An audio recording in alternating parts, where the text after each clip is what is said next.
These are stops in 3 towns on the Rick Steves Heart of France tour: Bayeux, Bourges, if I'm saying that correctly, and Villedieu les Poeles. Although the Bayeux Tapestry is here, you're not allowed to take any pictures of the tapestry.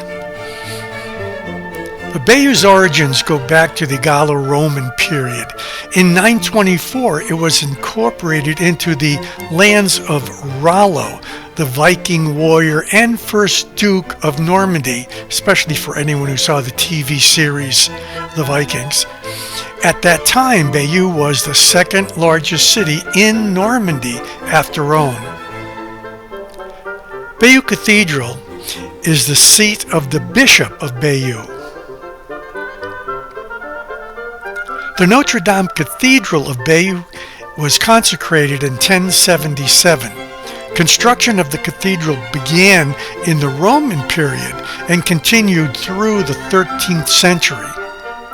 In the 12th century, the cathedral was seriously damaged by fire, but then rebuilt in the Gothic style. The cathedral's crypt dates from the 11th century and is the oldest part of the church. It was William, Duke of Normandy and King of England, in 1077 who had the cathedral consecrated. It was also here that William forced Harold Godwinson to take the oath that he would submit to him the English crown upon Harold's father's death. However, when Harold's father finally died, Harold basically said, "Yeah, right," and breaking of that oath was what led to the Norman conquest of England. These are pictures of the Middle East conflicts, and this is all the way back in 2014. Down in the crypt, which again is the oldest part of the church, it was pitch black. And one of the only times I actually used a flash. When the flash went off, there was a woman standing right beside me, scared the hell out of me. These places are so enchanting that you want to spend a night in every one of them. The river passing through Bayeux is called the Are. Once this was a neighborhood occupied by tanners and dyers, so you can imagine the chemicals that were dumped into this water. These are repaired and replacement pieces.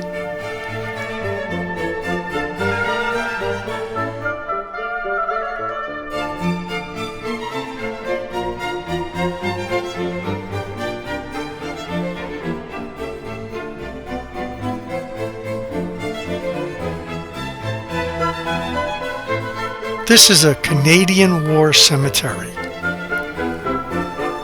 We are now in Bourges, France. Julius Caesar, who in his commentaries deemed it one of the most beautiful cities in Gaul.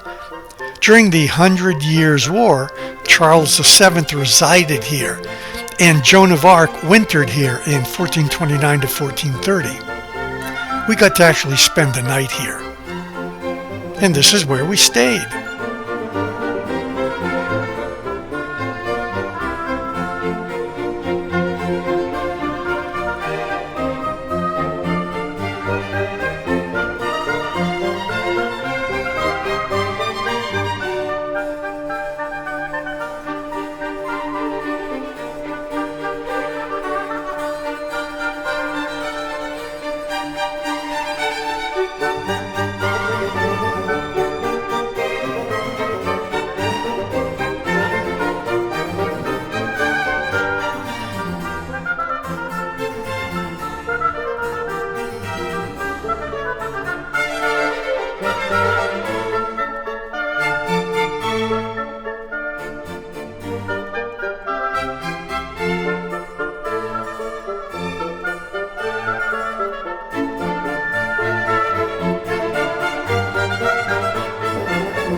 The cathedral, St. Entine, and I know I'm saying that incorrectly, but this cathedral, which dominates the city, begun at the end of the 12th century on the site of earlier sanctuaries.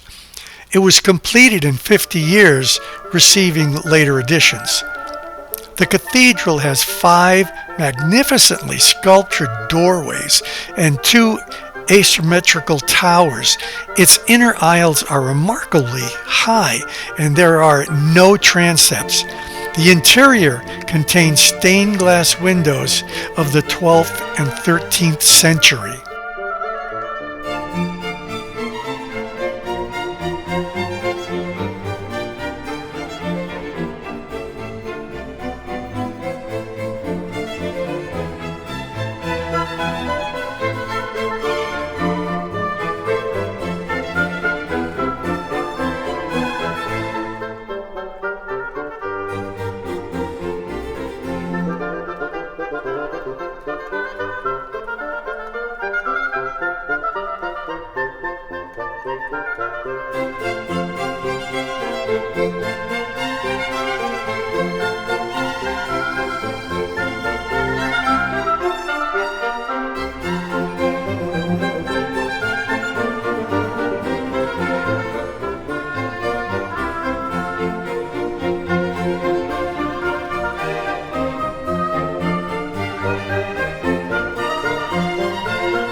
There is one British soldier from World War I buried here, but I'm not sure if I have the picture.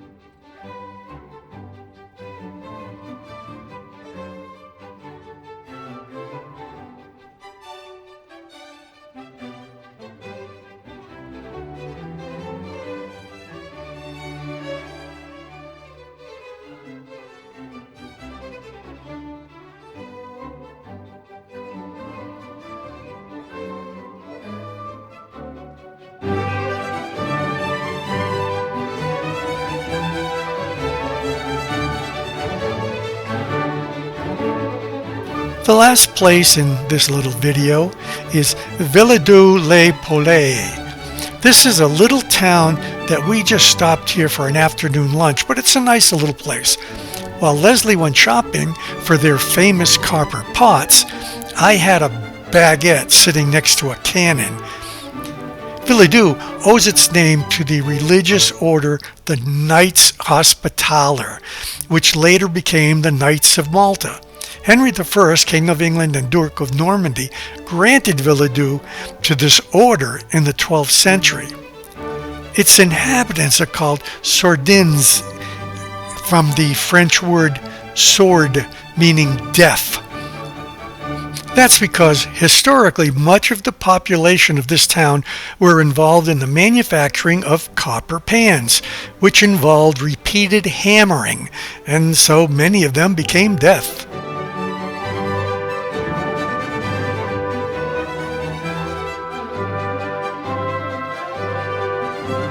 Even little towns like this maintain memorials of their liberation. The belief by many Americans that French have forgotten is just not true.